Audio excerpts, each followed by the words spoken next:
নমস্কার, আমি শাশ্বত মিত্র। মার্কেট মোটামুটি ঠিক আছে, যদিও দেখেছেন আজকে সামান্য একটু ওপর থেকে একটুখানি প্রফিট বুকিং বলতে পারেন। যে ওপরে মার্কেট আছে সেখান থেকে প্রফিট বুকিং হওয়াটা স্বাভাবিক, এবং আপনি যদি বিশ্ব মার্কেট দেখেন সেখানেও দেখবেন যে ওপরের দিকে সব মার্কেটই একটু স্লাগিশ রয়েছে। মানে ব্যাপার কি, এখন আপনার জোরটা আর ইন্ডেক্সের দিকে নেই। অলরেডি আগের দিনে দেখেছেন যে এফআইআই প্রচুর বাই করেছে, ডিআইআইও বাই করেছে। মানে মার্কেটে এফআইআই কিনতে বলতে পারেন বাধ্য হয়েছে। তার কারণ বলছি, যদি আপনি দেখেন যে আগের বারে এফআইআই যখন, আমি আপনাদের এগুলো সবসময় জানাই, আগের বার যখন জুন মাসের ফিউচার শুরু হয়েছিল তখন এফআইআই পজিশান ছিল 13%, 12% লং। আজ এবারে সেটা শুরু হচ্ছে 82% লং, 82% এফআইআই লং। প্লাস হচ্ছে আপনি যদি নিফটি বা ব্যাঙ্ক নিফটির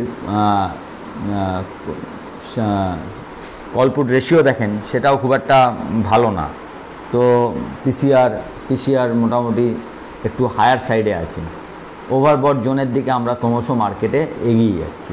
তো এখান থেকে একটু কারেকশান আসাটা স্বাভাবিক, এবং ফর দ্য টাইম বিং হয়তো অ্যাকশানটা ইন্ডেক্সে থাকবে না। মানে ইন্ডেক্স খুব একটা বেশি বাড়বে বা না বাড়বে সেটা হয়তো একটু কমই হবে। কারণ অন্যগুলো যদি আপনি দেখেন, সেখানে আপনি দেখবেন যে ডলার অনেকটা বেড়েছে, ডলার র্যালি হয়েছে। ডলার প্রায় 105.46, মানে 106.7 যেখানে গেছিলো কদিন আগে, সেখানে জায়গায় আবার ডলার পৌঁছাচ্ছে।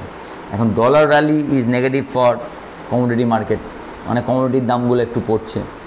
কমোডিটির দামগুলো পড়লে একটু স্লাগিশনেস আসে। সেটা আবার উল্টো দিক দিয়ে ভাবলে sluggishness is good for rate cut. হয়তো রেট কাটের জন্য আমেরিকান মার্কেট আর একটু তৈরি হতে পারে, যদিও ইনফ্লেশন এখনও ওদের ঠিক লেভেলে আসেনি। তো সব মিলিয়ে একটা জায়গায় আছে যেখানে এসে একটু ফ্যাটিক, মানে একটা জায়গায় আসেন আমরা ক্লান্ত হয়ে যায় অনেকটা দৌড়ে, সেই অনেকটা দৌড়ে ক্লান্ত হয়ে যাওয়ার জায়গায় অন্তত মার্কেট এসছে। মানে যদিও বা মার্কেট বাড়ে, দেখবেন একটু এদিক ওদিক করে আপনাকে জায়গা দেবে। আমি এখান থেকে বলতে পারি যে কোনো সময় 2-2.5% কারেকশান হতে পারে। কারেকশান মানে কিন্তু অন্য কিছু না, কারেকশান হওয়াটা মার্কেটের জন্য স্বাভাবিক। এবং মার্কেট টানা বেড়েছে, এখানে কারেকশান হলে আপনি নেবার জায়গা পাবেন। কিন্তু কারেকশান হলে কিসের কারেকশান হবে সেটা আপনাকে বুঝতে হবে শুধুমাত্র আমার যা আইডিয়া সেটা হচ্ছে লার্জ ক্যাপ স্টকে। আমার মনে হয় না মিড ক্যাপ বা স্মল ক্যাপকে খুব একটা স্লাগিশ দেখাচ্ছে। মিড ক্যাপ স্মল ক্যাপ এই 2-4 দিনে অতটা দৌড়ায়ও নি যতটা দৌড়েছে লার্জ ক্যাপ। তো মিড ক্যাপ স্মল ক্যাপ এখনও পর্যন্ত আমার সেরকম কিছু খারাপ লাগছে না। যদিও যার হাই ভ্যালুয়েশন সেসব স্টকগুলোকে আমি আগেও আপনাদের বলেছি, এখনও বলছি একটু অ্যাভয়েড করবেন। Fundamentally good mid cap stock এখনও ওপরে যাওয়ার জায়গা আছে। ফান্ডামেন্টালি গুড, এই কথাটা মনে রাখবেন। ফান্ডামেন্টালি তাকে গুড হতে হবে। তো আর একটু সামান্য কারেকশান হলে খুব একটা খারাপ কিছু হবে বলে মনে হয় না। এবং এই কারেকশানে তাহলে কোনগুলো চলতে পারে? এই কারেকশানে যেগুলো ডিফেন্সিভ সেক্টর, তার মধ্যে ধরে নিন ফার্মা, এফএমসিজি আর ফার্মা, এফএমসিজি, আইটি, এই তিনটে একটু ভালো হতে পারে। তার মধ্যে দেখুন আইটি অলরেডি আজকে ভালো হয়েছে, ফার্মাও কিছুটা চলেছে, এখনও আপনি দেখছেন এফএমসিজি চলেনি। অনেকে আমাকে লিখেওছেন কি দাদা আইটিসি চলছে না, চলছে না আপনার হিন্দুস্তান লিভার। হ্যাঁ, এরা চলে না। আপনি দেখেছেন যে এরা হচ্ছে মানে ঘুমন্ত দৈত্য বলতে পারেন। আপনারা যারা অনেক দিন মার্কেটে আছেন তারা রিকল হয়তো করতে পারবেন, 2003 থেকে 2008 অত বড় বুল মার্কেটে হিন্দুস্তান লিভার চলেনি। হিন্দুস্তান লিভার এবং এই আপনাদের হিরো মোটর, যেটা সেই দুটো চলেছিল হচ্ছে 2008-এ ক্র্যাশের সময় থেকে। 2008-এ ক্র্যাশ হয়ে গেল, তারপর হিরো মোটর চললো, 11 থেকে চললো হিন্দুস্তান লিভার। এবং যখন চললো তখন সে 150 টাকা থেকে কোথায় গেছে আপনারা চোখের সামনে দেখতে পাচ্ছেন। একই জিনিস আইটিসির ক্ষেত্রে। আপনি বলুন এই এতদিন ধরে আইটিসি চলেইনি, 300 টাকা, 200 টাকা, 160 টাকা, 260, আবার 200, এই জায়গায় ঘুরেছে। কিন্তু যখন চলেছে এক বছরে 2023 থেকে 2024, 23-এর মাঝখান থেকে, তো 6 মাসে কোথায় গেছে? ডবল হয়ে গেছে। তো এদের মানে চলার যদি আপনি লং টার্ম গ্রাফ দেখেন, এরা এরমভাবেই চলে। এদেরকে আপনি রোজ নিয়ে প্রতিদিন বাড়বে, আপনি বসে আছেন, আপনি বিরক্ত হয়ে গিয়ে যখন হয়তো আর ভালো লাগছে না, তখন এদের হয়তো সামান্য বেড়েছে, আপনি এখানে হয়তো ছেড়ে দিলেন, দেখা গেল এগুলো অনেক ওপরে চলে গেছে। তো এদের স্টাইলটাই এরকম, এরা ঘুমন্ত, এদের জাগতে টাইম লাগে, কিন্তু একবার পথ চলা শুরু করলে মুভমেন্টটা বিরাট মুভমেন্ট হয়।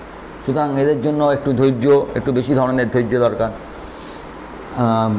আরেকটা সেক্টর আপনারা হয়তো দেখেছেন খবরটা, যে জিও 12 থেকে 15% তারিফ হাইক করতে চলেছে।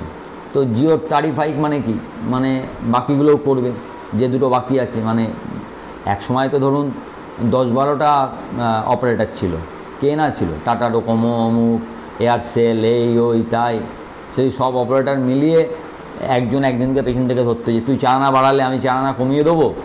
আর ফলে কি হতো, তাদের মধ্যে কম্পিটিশানে ইউজার সুবিধা পেত, কিন্তু কোম্পানিগুলো ধুঁকছিল, তারা লাভ করতে পারছিল না। এখন 3টে কোম্পানি, অথচ 3টে কোম্পানি কোনো কম্পিটিশান এখনও পর্যন্ত দেখায়নি।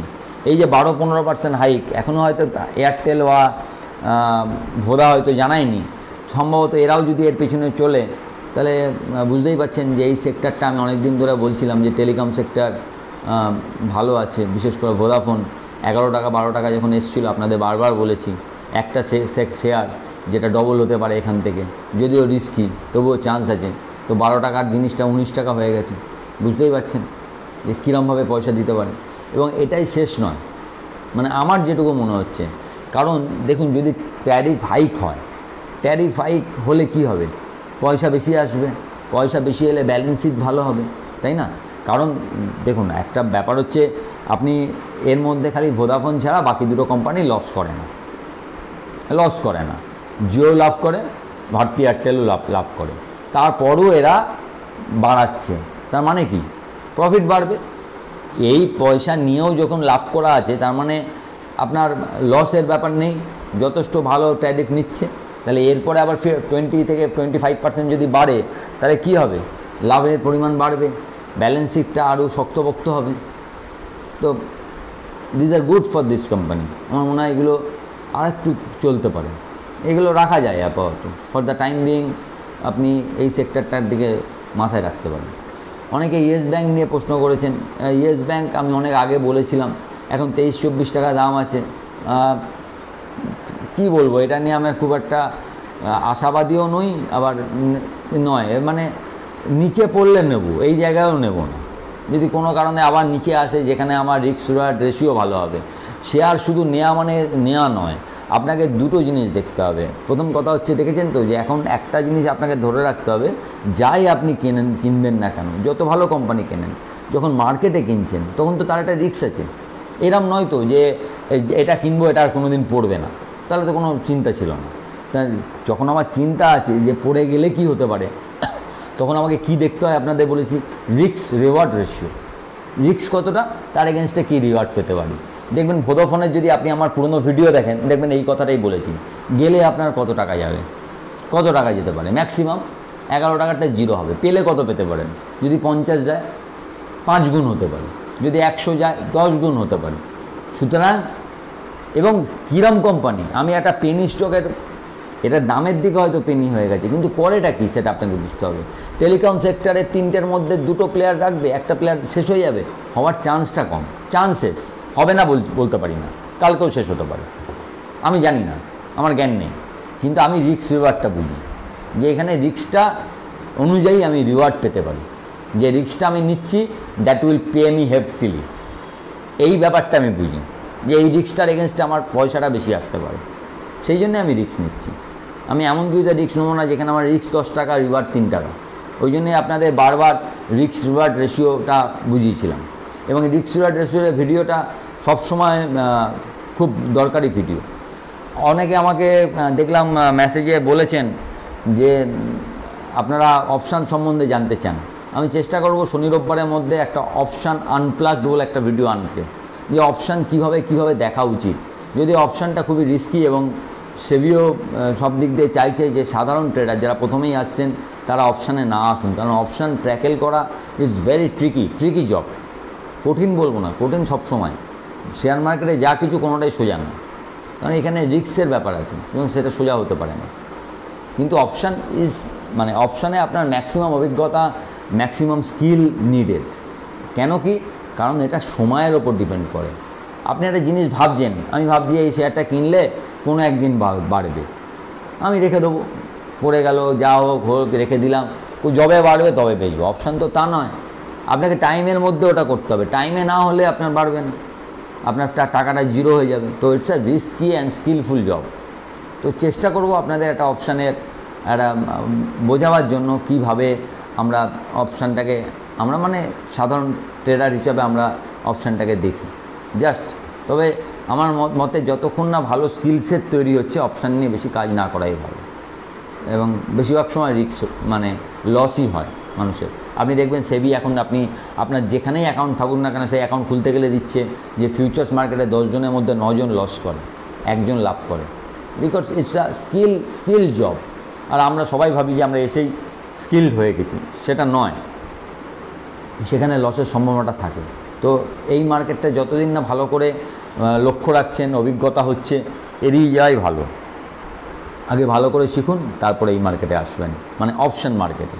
আপনি অ্যাজ এ ইনভেস্টার যখন খুশি মার্কেটে আসতে পারেন, কিন্তু অ্যাজ এ ট্রেডার মার্কেটে আসবার জন্য আপনার অনেক স্কিল সেট তৈরি হওয়ার দরকার আছে। যাই হোক, ভালো থাকবেন আপনারা। উইকটা ভালোই আছে, তবে বারবার একটা কথা বলছি, নিফটি যে জায়গায় গেছে, ব্যাঙ্ক নিফটি যে জায়গায় আছে, ইন্ডেক্স লেভেলে স্লাগিশনেস থাকবে। ইন্ডেক্স লেভেল যে খুব বেশি বাড়লেও সেই বাড়ার যে গতি সেটা একই থাকবে না। রোজ 200 পয়েন্ট করে বাড়া ইন্ডেক্সের পক্ষে সম্ভব নয়, তো একটু এদিক ওদিক হবে। কিন্তু ইন্ডিভিজুয়ালে এখনও আমি সেরকম কিছু খারাপ দেখিনি, দেখলে অবশ্যই আপনাদের জানাবো। যে কোনো সময় কারেকশান হতে পারে, সেটা স্বাভাবিক। আপনি 24,000 মার্কেটে আছেন, 500 পয়েন্ট নিচে দেখতে পারবেন না, তাহলে কী করবেন? You have to. যে কোনো সময় 2-2.5% কারেকশান হতে পারে, ওটা বড় কথা না, কিন্তু বড় কিছু নেই। তো যাই হোক, একটু সাবধানে ট্রেড করুন, দেখে শুনে ট্রেড করুন, হেজ করে ট্রেড করুন, যাতে লসের সম্ভাবনাটা কাটা যায়। আপনি যদি বারবার একটা কথা বলি, আপনি যদি ক্রিজে টিকে থাকেন, আপনি রান করবেন, মানে মার্কেটে থাকলে তবে আপনার পয়সা হবে। থাকতে হবে তো, সব পয়সায় যদি ট্রেড করতে গিয়ে উড়ে যায়, তাহলে তো আপনি আর পয়সা করবেন কীভাবে? এবং পয়সাটা আপনাকে রাখতে হবে, এইটা মাথায় রাখবেন। ভালো থাকবেন। আমার ভিডিওটা ভালো লাগলে লাইক, শেয়ার, এবং নতুন যারা আছেন তারা কাইন্ডলি একটু সাবস্ক্রাইব করে দেবেন, এবং আমার টেলিগ্রাম চ্যানেলের সঙ্গে যুক্ত থাকবেন। নমস্কার।